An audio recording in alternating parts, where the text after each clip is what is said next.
Hey everyone. So, when I first discovered what's in DLC 2, I had a lot of strong feelings about it, and I thought that this video would destroy the argument with facts and logic, but after getting my thoughts down on paper, I realized that a lot of my reasons that I felt were home runs may have been strongly based in personal experience and subjective things like game feel, especially in the case of what playstyle is more fun. I still stand by most of what I say here, and still agree with my conclusion, but I'm considering whether this is just a personal opinion or a feeling shared by many others.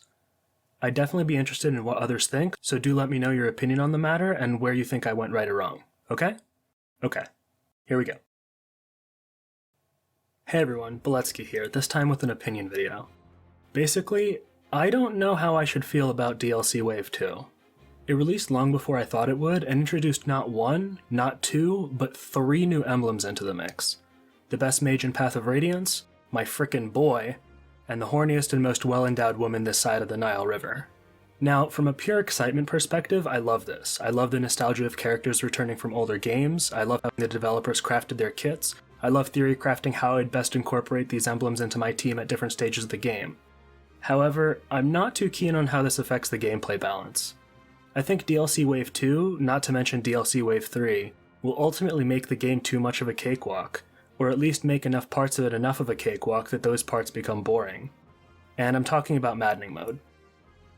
Now, before I get into my reasoning, I'm going to have to add some stipulations here and address one big concern.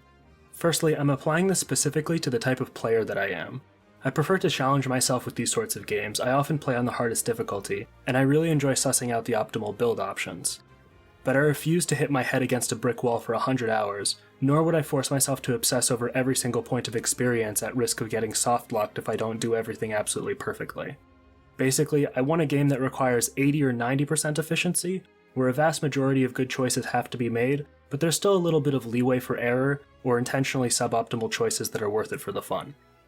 Particularly, I really enjoyed the difficulty of Fate's Conquest Lunatic. I also remember enjoying Awakening Lunatic, although the early game of that was a little rough. I would, however, never play Awakening Lunatic Plus, as it just seems like a reset fest, a waste of time, a headache, and just not fun at all. Basically, I'm perfectly willing to accept that the DLC could be perfect for players who would normally only ever play on hard to have a better experience in maddening. That's valid. But for meticulous players like me who could definitely beat maddening with no DLC if they tried, I think this leaves us with no way of playing the game where we can fully experience all the options available while still having fun with the challenge of the game. Now, the elephant in the room, as I'm sure a solid amount of watchers are foaming at the mouth to bring up at this point, is the idea that even DLC Wave 1 already did this, so what am I complaining about?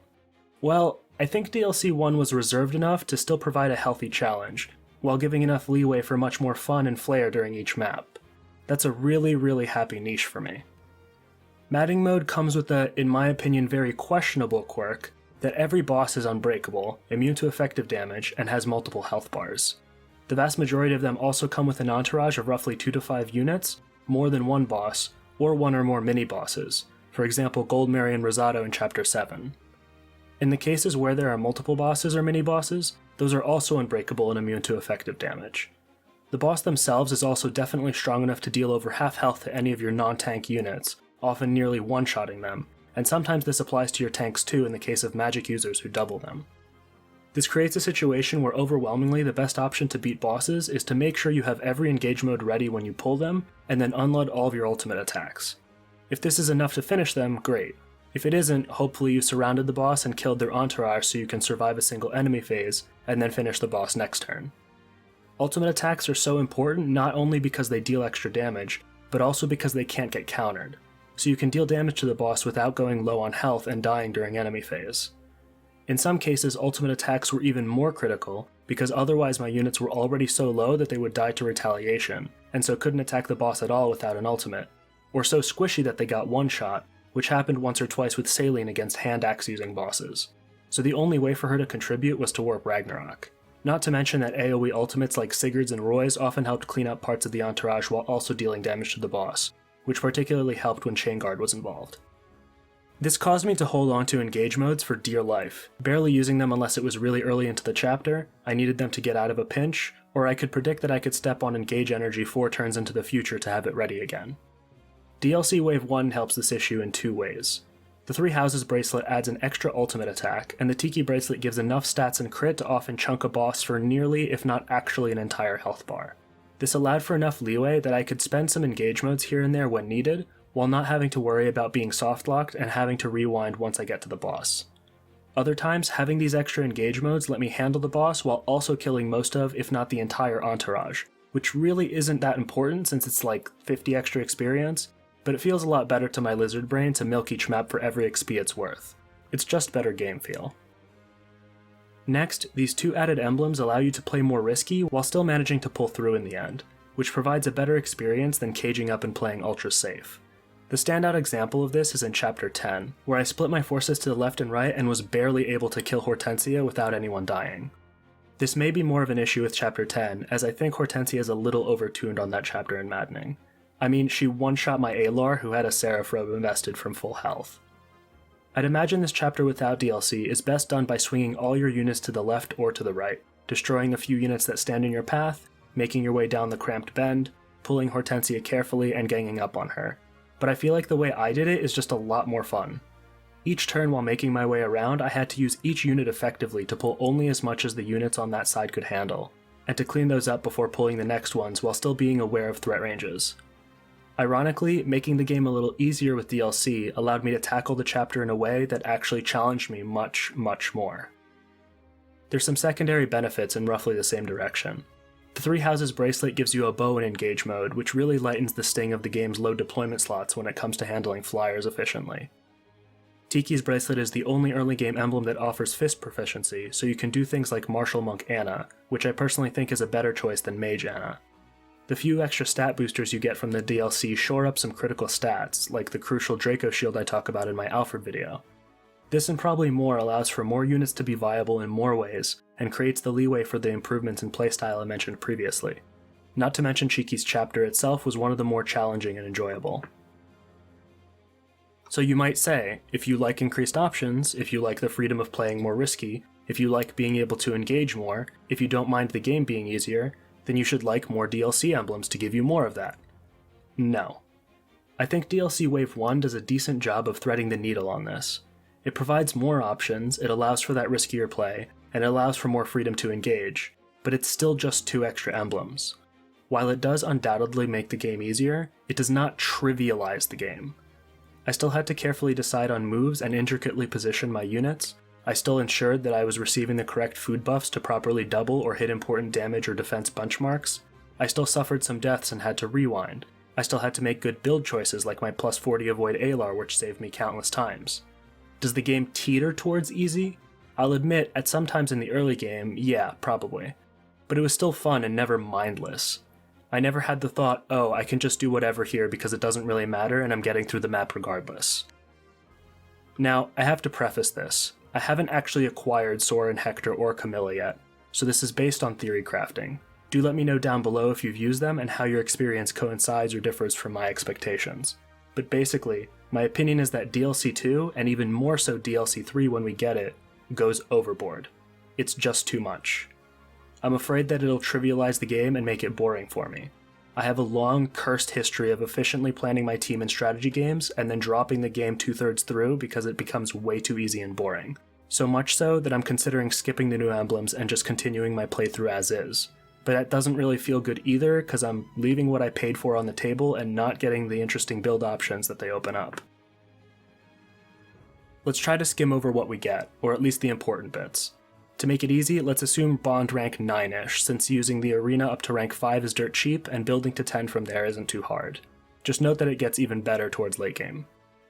Without an emblem, and unless you grind for a bunch of S-rank rings, which I'll assume most people aren't doing, the best a unit can hope for is usually a +1 strength +1 speed ring, or a +1 magic +1 speed ring, or a +1 strength +1 defense ring.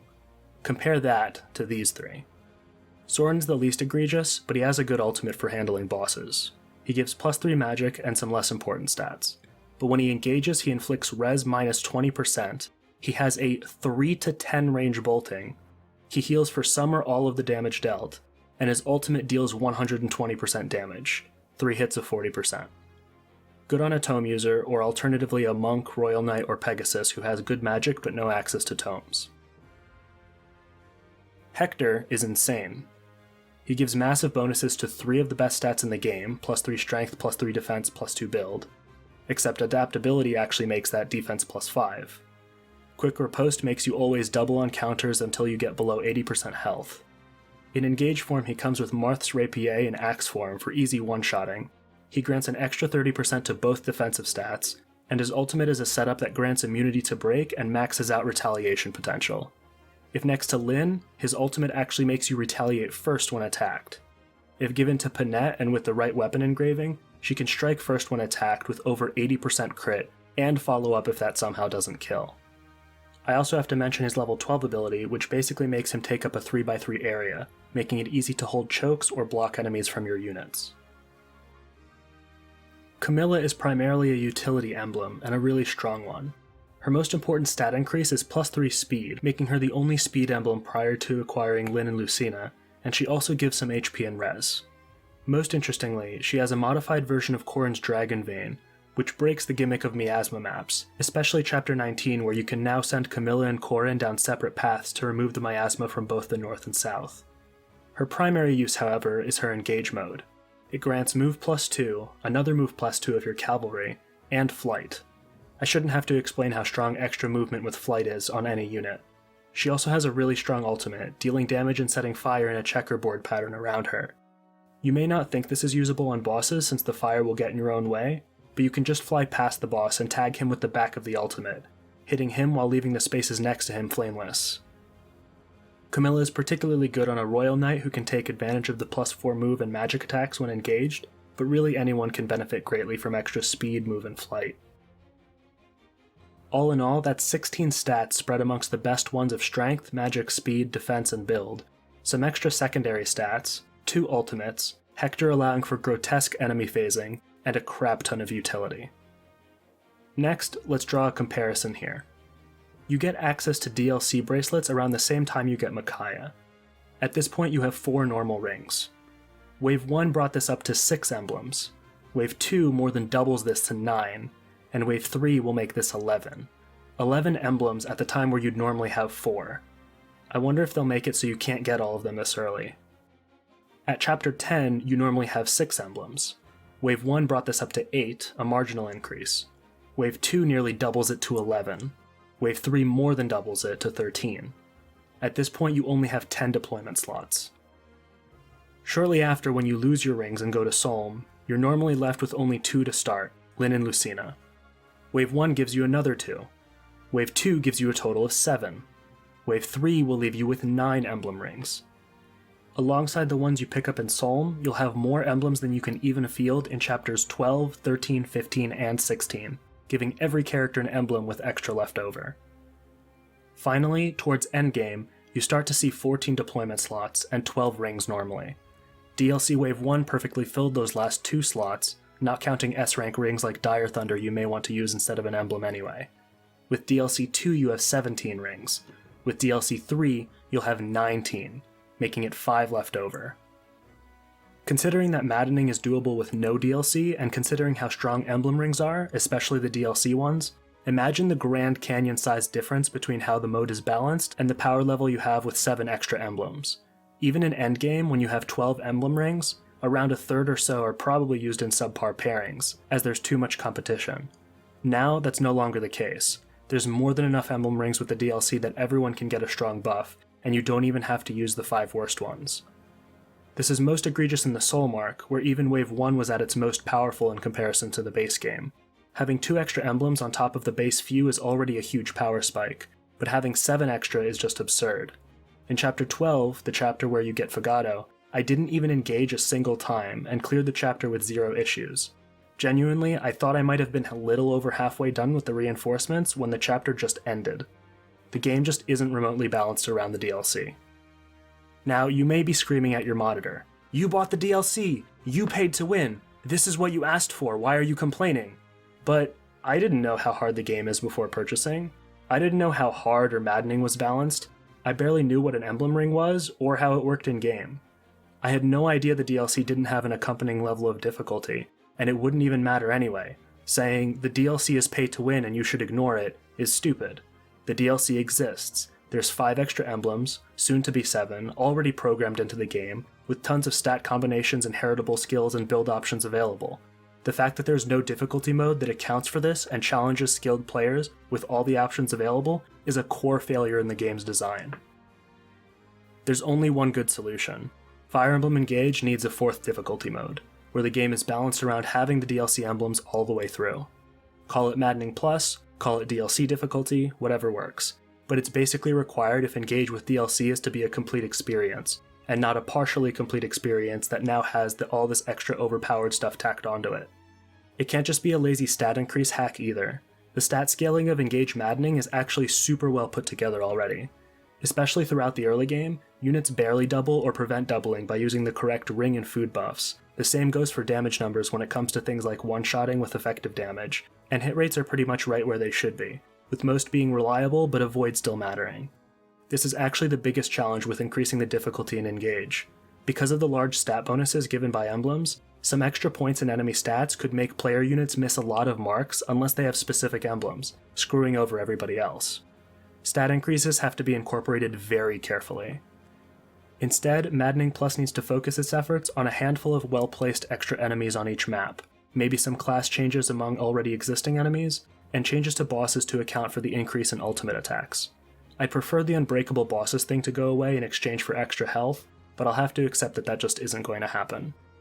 It would be a great place to increase deployment slots by 1 on most maps too, maybe sometimes 2, to allow for running more emblems and to account for the increase in enemies. And definitely increase the difficulty of the soul mark the most, to account for having 9 emblems instead of 2 at the start. With how well the Engage team crafted the maps and enemy placement of the base game, I'm fairly certain they can excel at creating a solid Maddening Plus mode, if they choose to do so. And, let's hope they choose to do so when Wave 3 comes out. And that's basically it. Do you agree? Do you disagree? Do you think a higher difficulty is warranted or possible? If so, what changes would you make? Do let me know, I'll be reading every comment. Thanks for watching, throw me some engagement if you can, and other than that, I'll see you next time.